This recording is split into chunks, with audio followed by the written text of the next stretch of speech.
Muito obrigada, professora.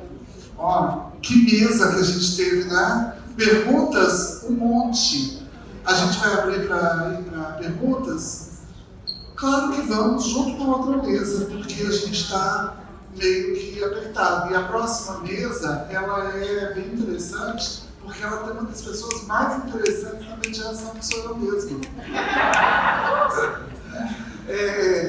Para a gente poder... Os assuntos, vocês foram vendo, eles vão se costurando, né? Agora, as perspectivas, que é o que eu estava falando aqui, inclusive com a Vanessa, que é do Instituto de Medicina Social, do CLAM, né? Fernanda, quer dizer, as pessoas que estão acostumadas e estão acompanhando o trabalho desde o ano passado, elas foram observando o quanto as abordagens diferenciadas dos médicos, dos fonoaudiólogos, do pessoal do serviço social, cada um trazendo sua abordagem, como esse mosaico vai se compondo. E eu acho que, para ajudar a gente a entender uma série de coisas, inclusive neste tempo, onde pesquisa virou uma coisa de 2 palavras e um chat GPT, não é? Quem é que nunca falou para sua inteligência artificial favorita desenvolver alguma coisa para você, né? E eu gosto sempre de pensar essas inteligências artificiais de um jeito interessante. Eu uso uma que chama Luzia. Quem conhece, levanta a mão. Ah, tá. A Luzia, ela é bem interessante. Essa é a Luzia e eu vou dizer para ela: imagine um auditório cheio de pessoas de diversas cores, gênero, onde tem uma travesti à frente fazendo uma palestra. Deixa eu me contar. E aí, a Luzia, ela está ouvindo nesse exato momento, ela está ouvindo o que eu falei e agora ela está imaginando, porque a gente está falando de imagem, né? E é o imagético que vai compor aquilo. E aí o que ela traz é essa imagem. Eu acho que está bem pequenininha, mas a gente vai depois disponibilizar para vocês nas redes, lá do Instagram, do Identidade, para que vocês vejam que a palestrante que ela colocou, antigamente era uma palestrante loura, bonita. Hoje em dia, o que ela tem como ideia de palestrante, e sobretudo quando fala de travesti, ela apresenta uma mulher negra, muito empoderada, à frente dessa plateia. E é nesse embalo do GPT que a gente vai conversar com 2 pessoas muito importantes e muito queridas. Uma delas é meu querido amigo e parceiro de trabalho no Instituto, aqui no IFHT, professor Carlos Alberto Oliveira. Por favor, seja muito bem-vindo, professor. Que honra tê-lo aqui. E muito obrigada, professor, pelo apoio do IFHT, que é esse instituto que promove tantos trabalhos aqui dentro, e o professor Carol, que a gente chama carinhosamente, vai explicar, ser um apoiador deste evento. Então, é um instituto dentro da UERJ e foi o primeiro instituto a oferecer-se como parceiro, como patrocinador para este evento. Então, a gente estava lá, né, lutando com as farmacêuticas. O professor Carol falou: a gente vai lá e resolve isso. Muito obrigado, professor. E o nosso segundo convidado para a gente conversar é justamente um servidor administrativo lotado aqui na unidade de atendimento do nosso Identidade de Biotecnologia. Ele é mestrando em Direito da cidade na UERJ e graduando em Administração Pública na UF. É também graduado em Direito pela UERJ, por gentileza, Maurílio Torres Gato. Queria falar, seja bem-vindo, pode sentar, fica à vontade. Eu vou compor essa mesa, então eu começo com vocês já fazendo algumas provocações. Maurílio, você trouxe um PowerPoint pra gente, né? Isso, fica à vontade, pode pegar o microfone do seu lado Obrigado, Sara. Obrigado, pessoal. Eu vou utilizar o púlpito, tá bom? Para poder passar algumas imagens para vocês. Mas essas imagens, elas não pretendem resumir nem esgotar o assunto de forma alguma. É apenas reflexões para a gente poder fazer em relação à utilização dessas ferramentas que são novas. Então, é muito interessante esse tema.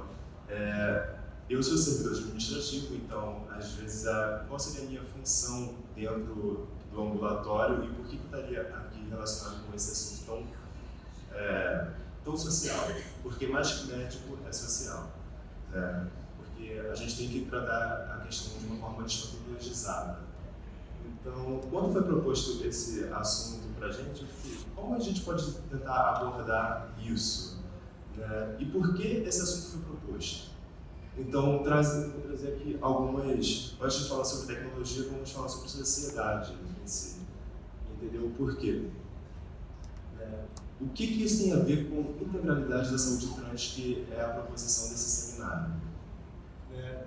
O uso de ChatGPT ou de qualquer outra ferramenta em saúde seria diferente para uma pessoa cis e uma pessoa trans? Provavelmente. Agora, por que isso nesse seminário?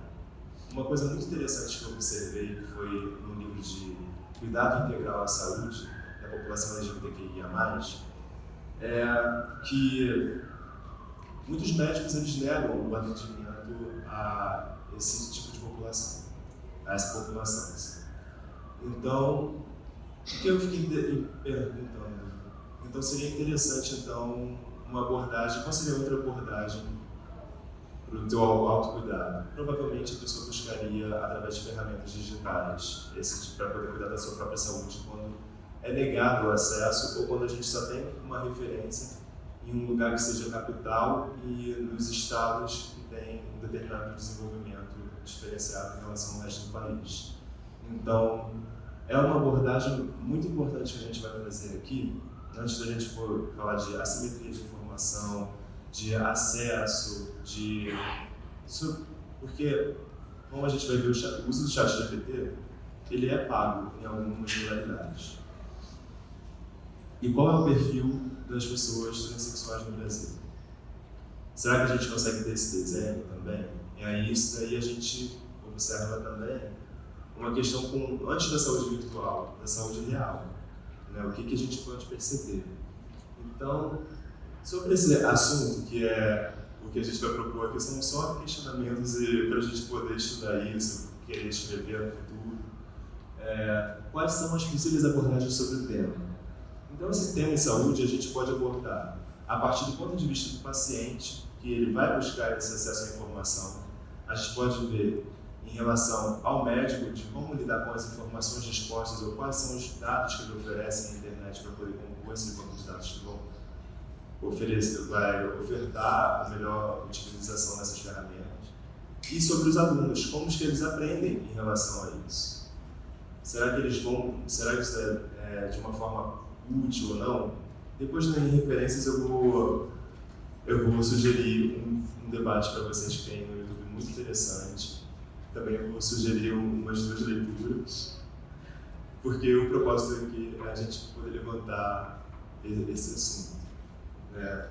Então, outra pergunta que a gente continua a fazer: os bancos de dados são fidedignos e atualizados? A gente está na 4ª versão do ChatGPT e a gente vê que tem a limitação da data. E mais que a limitação da data e a questão na hora de produzir e esclarecer as fontes, a gente sabe que é um assunto novo, socialmente dizendo. As pessoas sempre existiram, então isso é uma novidade. Novidade é a gente conseguir abordar com respeito e com os valores democráticos que a gente está se propondo a fazer aqui. E nessa novidade o quão fidedignos e atualizados são esses bancos de dados. Será que a população ela consegue utilizar isso até que ponto? De forma nenhuma a gente vai negar a importância dessas ferramentas digitais. De forma alguma, elas vão ser muito úteis. Mas a questão é sobre o como usar e quais perguntas a serem feitas. Porque isso determina muito o conteúdo que você vai receber. E esse é um desafio. O quão acessíveis são esses instrumentos? A gente sabe que a gente não pode estigmatizar nenhum tipo de população, mas a gente percebe, como a gente percebe no corte racializado, que a população negra não está na maioria dos tribunais, que não está na maioria dos espaços que são elitizados e que são minorizados, a gente vai perceber isso também em relação à população trans. E será que tais instrumentos, eles, nesse momento, são acessíveis a qual parcela e a qual público dentro desse cenário? Então é algo muito interessante. E outro, há risco de desinformação? Uma inteligência artificial, ela vai utilizar o banco de dados que está disponível. Então, a partir de então, ela vai reproduzir aquele conhecimento que está na sociedade e não necessariamente o que você se propõe a construir algo melhor. Então, às vezes, quando você vai buscar o assunto em saúde, é para uma questão do momento e não o que vai ser criado para o futuro. Então, é muito importante a gente ter sempre um segundo olhar e sempre questionar aquilo que vem de informação. Entretanto, a gente tem que observar que, apesar do risco de desinformação, é muito interessante a gente utilizar tais ferramentas, porque, de um lado, tem o risco da desinformação, do outro lado, tem pessoas que não são da capital, não são de classe média e não vão ter acesso a outra informação, senão através da tecnologia. Outra pontuação que eu coloquei, que isso daí são os desafios da saúde no plano real, antes da gente poder trabalhar no plano virtual, que é o que vai consolidar os dados e que vai ser o acesso que a gente vai ter no futuro, né, no mundo virtual, quando você está sem contato com as pessoas. E os desafios de saúde real agora, nesse momento, é o desconhecimento demográfico da população, que aí a gente entra na interseccionalidade, na multidisciplinaridade que a gente se propõe. Então a gente vai trabalhar aqui direito, medicina, serviço social, demografia, que a gente não tem esse dado no censo de uma forma consolidada. Então é muito difícil você saber qual é o real, qual mais próximo da informação, da realidade a informação está. Isso daí é um desafio no dia a dia, no chão. Então também vai ser um desafio na tela. Os estigmas também. Então, se a gente tem esses estigmas sociais, eles também vão ser produzidos em conteúdo também. E eles vão retornar na filtragem da sua pergunta. Então, é uma potencialidade, mas ela é uma potencialidade desafiadora para ser utilizada. A falta de formação profissional socialmente orientada ao grupo.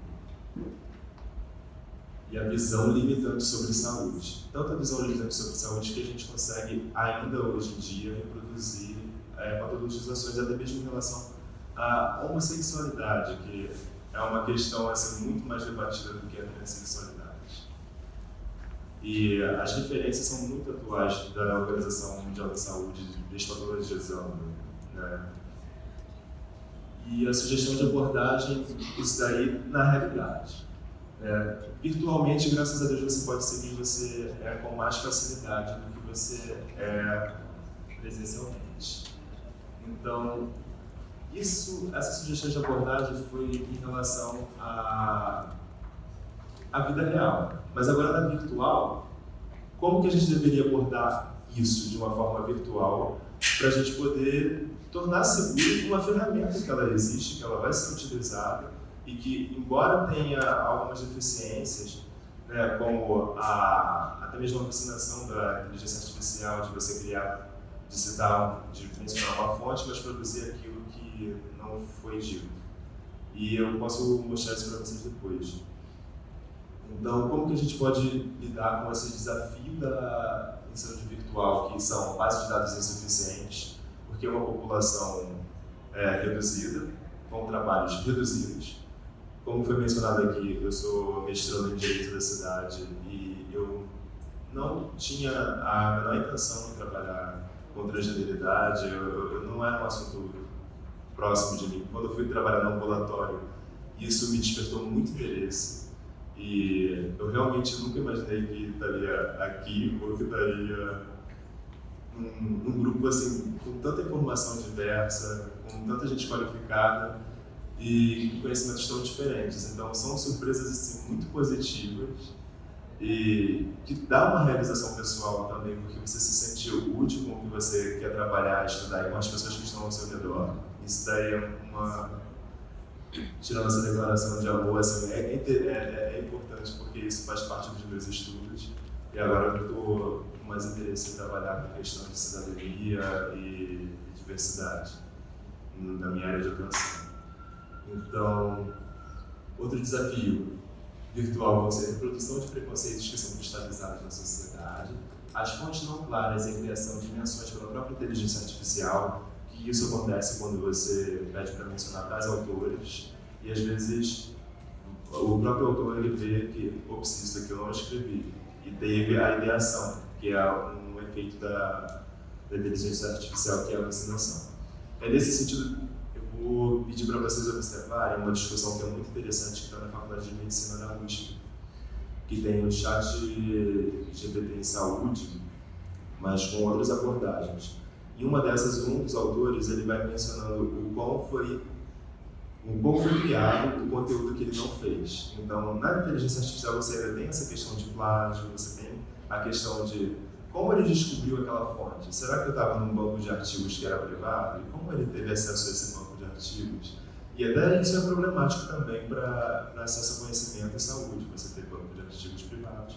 E às vezes é onde você vai ter os melhores artigos escondidos. Então, uma sugestão de abordagem que a gente pode, no momento ativista, sendo ativista também nesse campo, a gente escrever mais artigos, a gente poder publicar mais e criar uma produção de mais materiais com abordagem inclusiva, definir com clareza o que não se tem parâmetros. Então, talvez exames não tenham sempre a referência homem, mulher, mas tem a referência homem trans, mulher trans, não binário, o que seria saudável ou não. Então, o que você de fato tem informação ou não.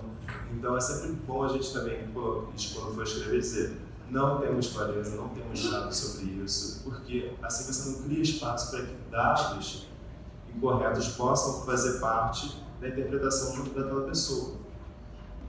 E, então, é importante, quando a gente está escrevendo, a gente dizer o que não faz parte da nossa escrita também. É algo muito que talvez assim, pudesse passar muito passando para todo mundo, despercebido.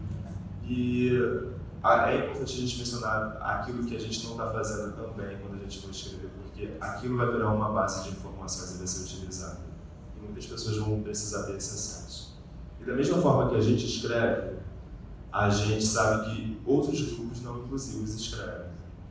Então, é sempre importante a gente mencionar que o assunto nunca se esgota no material, embora isso seja uma ferramenta que, apesar de pouco acessível, vai ser em algum grau acessível para populações do interior ou mais marginalizadas que não vão ter um acesso que a gente tem ao ambulatório da identidade, por exemplo, que é um ambulatório de capital, em que a pessoa vem regulada, às vezes a pessoa não consegue ser regulada porque tem a barreira da atenção primária.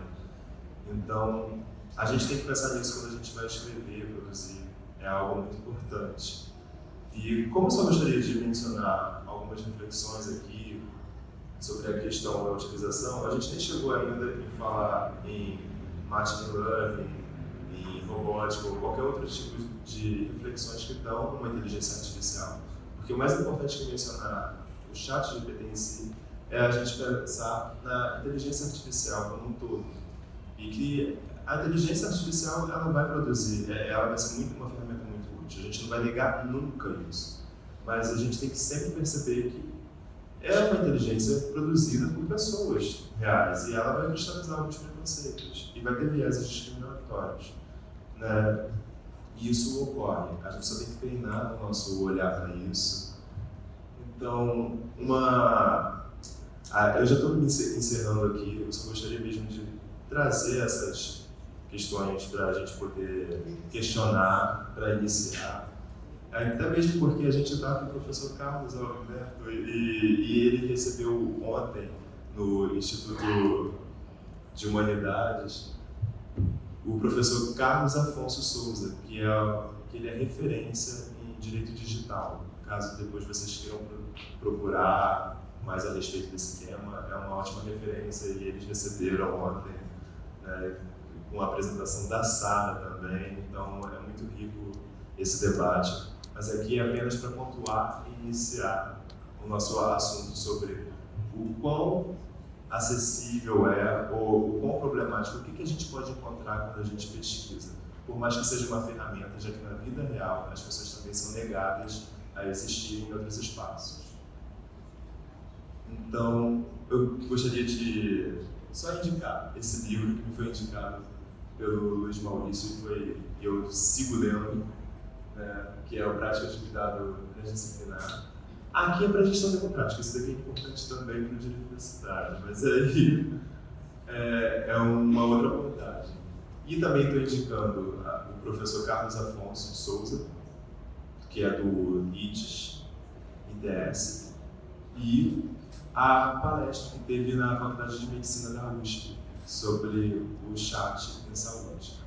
Então eu gostaria só de deixar essas reflexões e essas referências para a gente poder aprofundar e, com o tempo, escrever mais sobre. É isso. Obrigado, gente.